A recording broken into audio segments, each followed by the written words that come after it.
Hallo und willkommen zu unserer Serie Mein Laptop von innen. Hier möchte ich euch in einem schnellen Überblick zeigen, wie ihr den Akku tauscht und wie ihr an die wichtigsten Komponenten herankommt, wie SSD, RAM, Lüfter. Ich zeige euch dabei das Innenleben des Laptops. Ich zeige euch auch, was es an Tipps und Tricks noch gibt, was ihr vielleicht beachten müsst. Und dass es im Grunde genommen nicht so schwer ist, einen Laptop aufzuschrauben und an die einzelnen Komponenten heranzukommen. Legen wir los!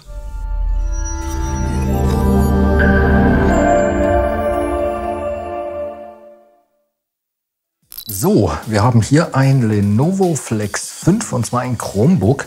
Und ich zeige euch auch gleich, wo ihr die genaue Modellnummer findet. Aber zuallererst stellen wir sicher, dass das Laptop nicht mehr mit dem Ladekabel verbunden ist. Die genaue Modellbezeichnung findet man hier auf der Rückseite. Und zwar genau hier. Und ja, mit dieser Modellbezeichnung findet ihr eben super einfach alle Ersatzteile speziell für dieses Gerät bei uns im Shop. Allgemein kann man zu dem Gerät noch sagen, dass ein Displaytausch hier relativ einfach ist. Und zwar muss man dafür die Schiene, die hier unten, auch die an der Seite, abmachen. Und dann findet man da Schrauben drunter und gegebenenfalls auch Stripes, die man rausziehen muss. Und dann kann man das Display von unten einfach rausnehmen. Das ist hier oben so ein bisschen eingehakt, also wirklich von der Seite anfangen und das dann nach unten hin rausnehmen. Man kann das so relativ einfach tauschen. Bei der Tastatur und auch dem Touchpad ist es so, die kommen beide zusammen mit dem Topcase. Um das Laptop jetzt zu öffnen, muss man zuallererst alle Schrauben rausnehmen. Auch die hier vorne. Und da ist es so, die sind alle gleich lang. Da muss man also nichts weiter beachten. Allerdings handelt es sich bei den Schrauben um Torx-Schrauben. Das heißt, als Aufsatz nimmt man hier am besten einen T5. Und generell benutze ich für alle Arbeiten hier ein super praktisches Universalwerkzeugset. Da ist alles drin, was man so braucht. Öffner, Pinzetten, ein Schraubendreherset mit allen erdenklichen Aufsätzen. Die habe ich mir jetzt hier schon einfach mal zurechtgelegt. Und wie gesagt, wenn man alle Schrauben raus hat, dann kann man hier, glaube ich, ganz gut sehen, wo die Verbindung von Unterseite und Gerät lang läuft. Und dann zum Aufmachen nehme ich hier einen der Öffner, auch aus dem Werkzeugset. Und dann probiert man im Grunde genommen eine Lücke zu schaffen zwischen Unterseite und Gerät. Das heißt, ich gehe da vorsichtig rein und versuche das hier dann eben so ein bisschen nach oben zu hebeln. Das ist so, das geht mal leichter und mal schwerer, auch je nachdem, ob das Gerät schon mal geöffnet wurde oder nicht. Das kann auch relativ laut knacken, wenn man das zum ersten Mal macht. Das ist aber normal. Und auf jeden Fall einfach nicht mit Gewalt. Wenn es irgendwo nicht so gut geht, dann sucht man sich einfach eine andere Stelle. Man könnte jetzt hier auch an der Seite zum Beispiel anfangen und arbeitet sich so eben einfach geduldig einmal um das Gerät herum.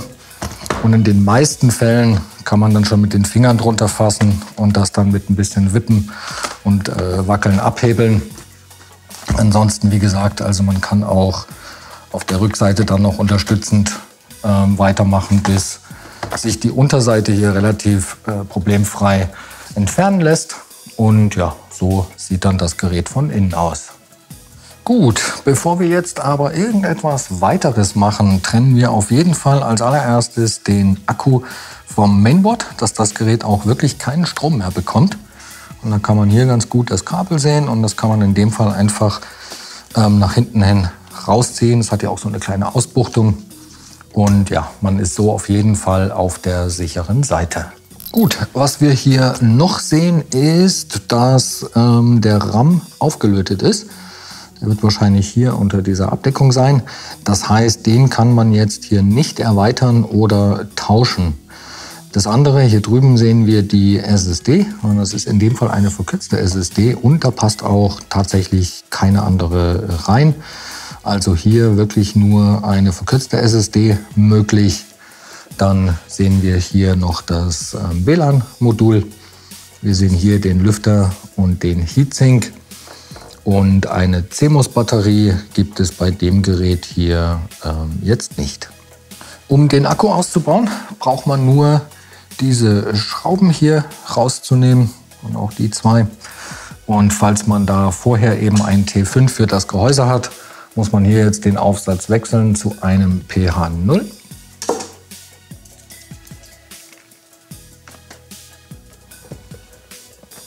Und die Schrauben sind so klein, da müsste man, oder da würde ich jetzt tatsächlich ein pH00 lieber nehmen. Sonst kommt man da nicht richtig ran. Genau. Und damit geht das dann problemlos. Und wenn man alle Schrauben gelöst hat, hier drüben ist auch noch eine, habe ich nicht gesehen, sorry dafür. Kann man den Akku nach oben aus dem Gerät nehmen. Da ist es nur so, dass hier vorne noch die Kabel von den Lautsprechern lang laufen. Die sind hier eingefädelt. Prinzipiell kann man den Akku aber eben so rausnehmen, das Kabel hier einfach reinfädeln. Das ist einfach oben, unten, oben, immer in der Führung hier drin. Und ja, kann den Akku so eben gegebenenfalls auch tauschen. Die SSD zu tauschen ist auch super einfach. Die wird nämlich nur von dieser einen Schraube hier gehalten. Und sobald man die raus hat, kann man die SSD so ganz leicht nach oben und nach hinten rausnehmen. Und ja, so gegebenenfalls natürlich auch ersetzen. Beim Wiedereinbau, die passt nur in eine Richtung. Die würde so also gar nicht reingehen. Das erkennt man auch an dem Stecker selbst ganz gut. Die kommt dann in den Slot zurück bis ganz nach hinten und wird einfach wieder verschraubt. Den Lüfter kann man hier bei diesem Modell auch tatsächlich einzeln tauschen. Der ist hier oben verklebt. Also dieses Klebeband hier, das kann man quasi abziehen, hinterher auch wieder drauf machen. Und dann wird der Lüfter selber von diesen Schrauben hier gehalten und das Lüfterkabel läuft direkt hier zum Mainboard. Und dann kann man eben auch hier den Lüfter nach oben hin einfach rausnehmen. Wie gesagt, das Klebeband muss dazu weg. Und dann sieht man das hier schon. Hier drüben, das zeige ich euch mal kurz von nahen noch, kann man übrigens noch sehen, dass die WLAN-Kabel hier leicht runterlaufen. Also die muss man hier auch rausfädeln und auch das große Kabel hier vorne muss man aus der Führung vor allen Dingen hier rausnehmen. Und das Lüfterkabel selber, das hier drüben ist, das kann man zu der Seite rausziehen. Übrigens bei allem, was man hier macht, also auch mit Pinzetten und so weiter, auch wenn da jetzt kein Strom mehr drauf ist, einfach da schauen, dass man natürlich da nicht aufs Mainboard kommt. Und deswegen ist es auch so wichtig, dass man den Akku vorher ausgebaut hat. Und dann kann man das Kabel hier auch ausführen. Im Grunde genommen, also diese Steckverbindung hier, die funktioniert so, dass man den erst aufklappt. Da kann man also nicht einfach dran ziehen. Und dann könnte man hier das Kabel auch tatsächlich einfach rausziehen und hat das so ein bisschen einfacher und kommt so an den Lüfter ran. Und wie gesagt, das Lüfterkabel selber kann man jetzt hier nach hinten rausziehen und so den Lüfter eben tauschen. Beim Lüfteranschluss ist es hier so, da kann man auf einer Seite Kontakte sehen, da gibt es auch eine Markierung, aber trotzdem ist es ganz hilfreich zu wissen, die Kontakte, die man hier sehen kann, die zeigen in dem Fall nach oben. Da guckt man sich einfach beide Seiten an. Und das würde ich auch immer zuerst wieder verbinden beim Einbau, dass man das nicht vergisst. Kleines Kabel, kleiner Stecker, man kommt schlecht dran.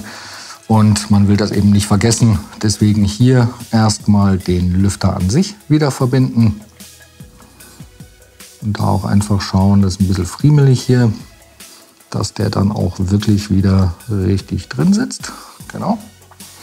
Dass die WLAN-Kabel hier abgesprungen sind, ist überhaupt kein Problem. Die werden einfach wieder dann hier oben drauf gedrückt. Viel wichtiger ist eigentlich, dass man, wenn man den Lüfter hier wieder auf die Gewinde legt, so wie hier, das Kabel nicht verknickt. Dass man da also wirklich schaut, das läuft hier oben und dann einmal hier unten und kommt auch hier wieder in die Führung zurück. An dem Punkt kann man das auch jetzt schon wieder einstecken. Stecker auf, wichtig. Ne? Dann kommt das hier wieder rein Und auch da eben schauen, das kann ein bisschen friemelig sein, aber man sieht sehr gut an dieser weißen Linie hier, bis wie weit das Kabel wieder drin sein muss. Wenn der Stecker drüber ist, kann man die quasi nicht mehr sehen. Und so geht man auch sicher, dass hier nichts verdrückt ist. Und das ist bei den WLAN-Kabeln genau das Gleiche. Auch die kommen hier einfach wieder in die Führung rein. Einmal unten, einmal oben, einmal unten. Und da ist es eben praktisch, wenn der noch nicht komplett wieder verschraubt ist. Genau so. Und dann eben die WLAN-Kabel an sich, die werden einfach jetzt nur von oben wieder hier drauf gesteckt. Da sieht man ja auch, das helle und das dunkle Kabel haben jetzt hier jeweils die beiden Stecker. Und das spürt man beim, ich sag mal, beim Draufstecken ganz gut, ob die wieder richtig sitzen. Das war das eine und das war das andere. Und dann ja, kann man den Lüfter wieder verschrauben. Und wenn das noch klebt, kann man auch das wieder drüber machen. Sollte das nicht mehr kleben, ist das mit Sicherheit kein Beinbruch. Und ja, also ein bisschen friemelig, was hier so die Kabel angeht. Das ist aber eine reine Geduldssache, aber ansonsten ziemlich einfach hier den Lüfter zu tauschen. Beim Akku, den Einbau, das ist ähnlich wie beim Lüfter. An sich sehr einfach. Der hat auch hier übrigens neben den eigentlichen Gewinden noch so eine kleine Öffnung für die Hilfsführungen, die jeweils hier neben den Schrauben sind. Das heißt, wenn der da drauf liegt, sitzt der Akku dann schon richtig. Und wie gesagt, hier einfach das gleiche Spiel. Auch da muss man jetzt eben die Lautsprecherkabel noch mit reinfriemeln, sage ich mal. Genau so, die laufen vorne rum und kommen dann hier in die Führung wieder rein. Und dann ja, auch hier wieder einfach wieder verschrauben.